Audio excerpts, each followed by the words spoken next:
एक बार प्रेम से बोलेंगे ओम नमो भगवते वासुदेवाय। देखिए मित्रों, आज एक बहुत ही सुंदर पुस्तक देखने वाले हैं।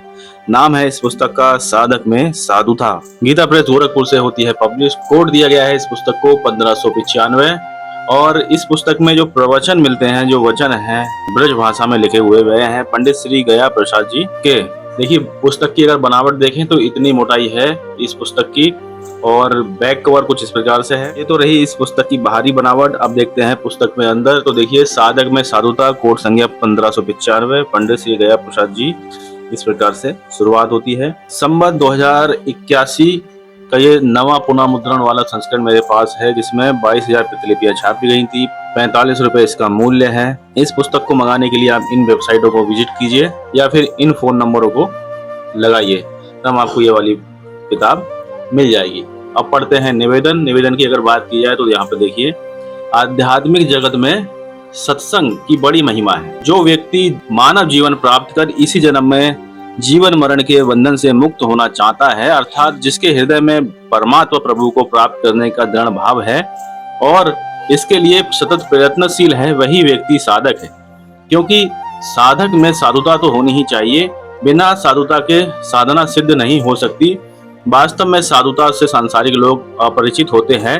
वे व्यवहार कुशल तो होते हैं, परंतु व्यवहार में तथा जीवन में साधुता कैसे आए ये नहीं जानते। सामान्यतः आस्तिक जन जो परमात्मा में आस्था और विश्वास रखते हैं, वे अपने पूरे समय का कुछ अंश अर्थात 24 घंटे में 1-2 घंटे भगवान की सेवा पूजा में लगाने का प्रयत्न करते हैं, परंतु बाकी पूरा समय उनका अपने स्वार्थ की सिद्धि में लगता है, जिसमें काम है, क्रोध, मोह, लोभ, मद, मात्सर्य, ईर्ष्या, राग, द्वेष आदि से वे मुक्त नहीं हो पाते। 1-2 घंटे का समय जो भगवान की पूजा तथा सेवा आदि में लगता है, उसका पुण्य उन्हें प्राप्त होता है। इसके साथ ही बचे हुए 22 घंटों में उनके जो भी सत असत आचरण होते हैं, उनका भी फल उन्हें भोगना पड़ता है।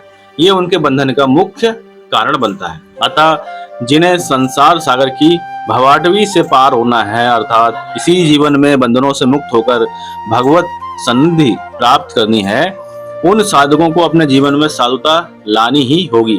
साधुता लाने का तात्पर्य कि अपने अंतःकरण के भावों को शुद्ध करना तथा अपने संपूर्ण जीवन को भगवान की पूजा में परिणित कर देना। 24 घंटे का समय स्वार्थ की जगह परमार्थ में परिणत हो जाए, यही है साधुता का स्वरूप। ये साधुता कैसे प्राप्त होगी? इसका एकमात्र उपाय है सत्संग। किंतु ये सत्संग उसी व्यक्ति से प्राप्त हो सकता है जिसका स्वयं का साधु जीवन हो और जिसने अपने जीवन के अनुभवों को सबके कल्याण की दृष्टि से प्रकट किया हो। प्रस्तुत पुस्तक में एक ऐसे महापुरुष की वाणी उन्हीं मातृभाषा में संजोई गई है जिनका संपूर्ण जीवन त्याग, तपस्या, साधना और साधुता का उदाहरण है। पंडित श्री गया प्रसाद जी ब्रज की एक महान विभूति तो थे ही, साथ ही आध्यात्मिक जगत के प्रेरणा स्रोत भी थे। वे सर्वस्व त्याग कर विरक्त भाव से जीवन पर्यंत तपोमयी ब्रज भूमि में साधना में संलग्न थे। वे एक उच्च कोटि के साधक एवं सिद्ध संत के रूप में हम सभी को प्राप्त थे, पर कुछ दिनों पूर्व वे गोलोक सिधार गए। साधना अवस्था में अपनी अनुभूति और अपने अनुभवों के आधार पर उनके द्वारा समय समय पर जो उद्गार ब्रज भाषा में प्रकट किए गए, उन्हें उनके भक्तों ने लिपिबद्ध कर लिया। पिछले दिनों कल्याण के मासिक अंकों में श्रृंखलाबद्ध रूप से इन्हें प्रकाशित किया गया। पाठकों के आग्रह को ध्यान में रखकर इन्हें यहाँ संकलित कर पुस्तक रूप में प्रकाशित किया जा रहा है। आशा है साधकगण इससे अवश्य लाभान्वित होंगे। श्री राधेश्याम खेमका जी। तो ये प्रकाशक की ओर से कुछ इस प्रकार से निवेदन में वर्णन मिल जाता है। तो आपने जाना कि इस पुस्तक में ब्रज भाषा में पंडित श्री गया प्रसाद जी के जो प्रवचन है वह सब यहाँ पे छापे गए हैं। तो देखिए, शुरुआत होती है साधक में साधुता। सबसे पहले टाइटल हिंदी में है, दीवानों का यह अगम पंथ संसारी समझ नहीं आती। फिर देखिए यहाँ से ब्रज भाषा में स्टार्ट होती पुस्तक। देखिए, श्री सद्गुरुदेव यानी परमात्मा प्रभु की शरणागति प्राप्त करना साधु को सर्वप्रथम कर्तव्य है। श्री सद्गुरुदेव में अधिक से अधिक श्रद्धा भाव रखनो, दिन व दिन श्रद्धा को बढ़ाते रहनो, ये देखते रहनो कि श्रद्धा में कमी तो नहीं आई रही है। पवित्र कार्य तथा सदाचार पालन सो श्रद्धा की पुष्टि होए है। श्रद्धा संपन्न साधक के ताई लोक तथा परलोक में कुछ दुर्लभ नहीं। अपने श्री सद्गुरु भगवान में अधिक से अधिक श्रद्धा होना ही उचित है, किंतु साथ ही ये विचार रहे कि अन्य संतन में अवज्ञा बुद्धि न होने पावे। सबरे संत महापुरुष श्री भगवान तुल्य माननीय तथा आदरणीय है। तो इस प्रकार से देखिए पहला पृष्ठ में बहुत सुंदर वचन ब्रज भाषा में छापे। और देखिए आगे, चाहे जा देश के हों चाहे जा जाति के हों, संत सभी परम माननीय हैं। सब में उच्च भाव रखें, सबको सम्मान करें, सबकी सेवा करें, सबकी वाणी को अध्ययन करें, सबके उपदेश सुनें, किंतु साधन अपने श्री सदगुरुदेव की आज्ञा के अनुसार ही करें। काहू के धर्म में तर्क ना करें, सबके मत समस्त विधि विधान ठीक है, इनमें शंका ना उपस्थित करें। साधु के ताई उचित है कि प्राणपण सो अपनी विधि को पालन करे, किंतु काहू की विधि की आलोचना ना करे। अपनी ही विधि को बड़ो मान के सबकी विधि को खंडन करनो यह महा अपराध है। साधु या सौ बहुत ही बचतो रहे, वाद विवाद खंडन मंडन के चक्कर से बच के निरंतर अपने साधन में लगियो रहे, यही में परम कल्याण है। गृह त्याग के जब साधु बने हो तो सब प्रपंचों से बच के निरंतर भजन में ही लगनो चाहिए।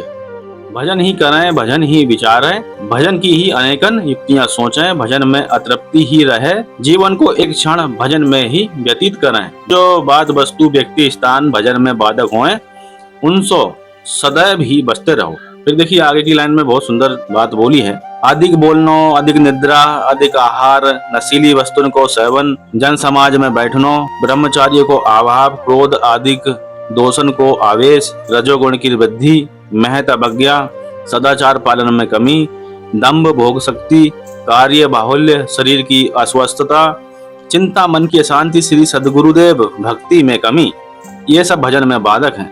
विशेष रूप से विरक्त साधक के ताई स्त्री जाति मात्र एवं गृहस्थ साधक के ताई पर स्त्री मात्र से संपर्क तथा श्री प्राण वल्लभ में प्रेम की कमी अधिकन भजन में बाधक हैं।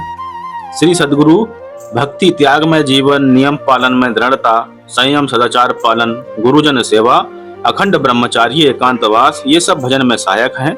साधु इनको बढ़ातो ही रहे, भजन करीवे को विचार ही भजन को बढ़ातो रहे है।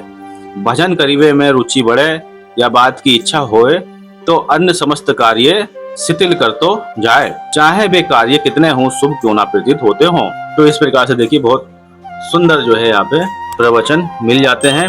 और इस प्रकार से आगे के भी आप पृष्ठों में देखोगे तो बहुत सुंदर सुंदर आपको प्रवचन मिलते हैं, जिनमें देखिए संयम किस प्रकार से रहे, वाणी पे रखो, दृष्टि पे, आहार पे, श्रवण पे, नेत्र पे, मन पे, सब ब्रज भाषा में यहाँ पे छापे गए हैं। एक दो देखिए पैराग्राफ पढ़ के सुनाते हैं आपको। संयम देखिए, संयम के लिए इन बातन पे ध्यान रखना आवश्यक है। वाणी सदैव समार के बोलनो, कहू अनुचित शब्द ना निकल जाए ऐसो ध्यान रखनो।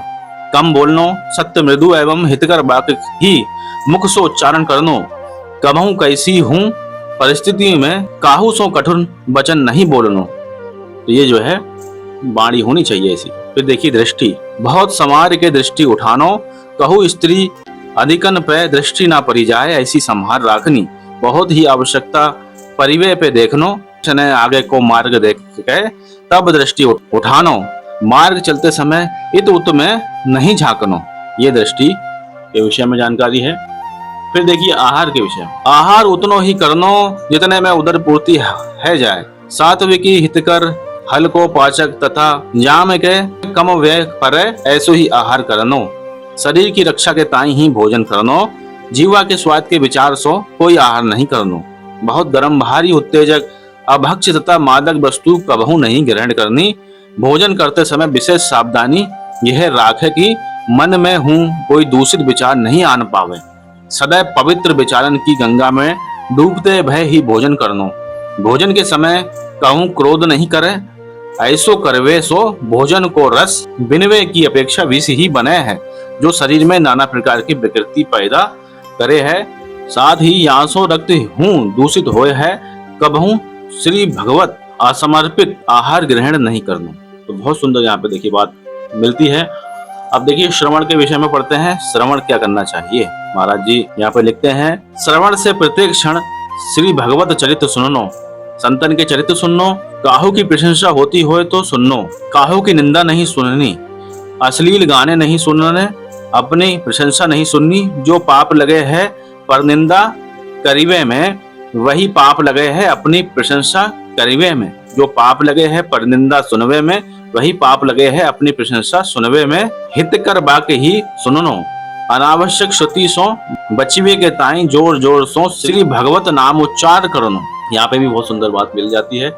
उसके बाद आप देखिए नेत्रों के द्वारा क्या क्या देखना चाहिए। तो यहाँ पे पंडित जी लिखते हैं, नेत्रन को ठीक संयम यही है कि उनसे भक्तन के चरित्र अवश्य पढ़नो, श्री भगवत चरित्र पढ़नो, शिक्षाप्रद पुस्तक पढ़नो, श्री मानस रामायण नियम सो पढ़नो, अश्लील पोथी नहीं पढ़नी, जा पोथी में परनिंदा लिखी होए, खंडन लिखियो होए, ऐसी पोथी नहीं पढ़नी, संतन के वाक्य अवश्य पढ़ने, संत भक्त और श्री भगवत विग्रहण के दर्शन अवश्य करने, कोई मन में विकार उत्पन्न करिवे, वारे अश्लील चित्र कबहू नहीं देखने।